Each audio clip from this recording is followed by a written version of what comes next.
حیا وہ نیچر اور جذبہ ہے جو انسان کو نیکی کی طرف مائل کرتا ہے، برائیوں کے خلاف نفرت دلاتا ہے۔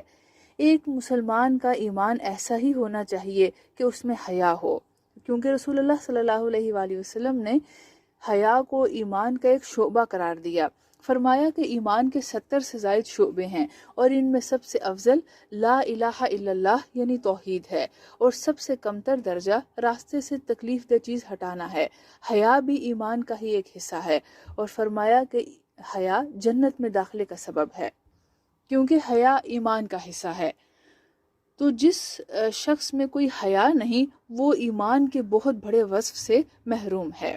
آپ نے فرمایا کہ جس چیز میں بھی بے حیائی ہو وہ اس کو عیب دار اور برا بنا دیتی ہے، اور جس چیز میں بھی حیا ہو وہ اس کو خوبصورت اور مزین کر دیتی ہے۔ اور فرمایا کہ حیا خیر و برکت ہی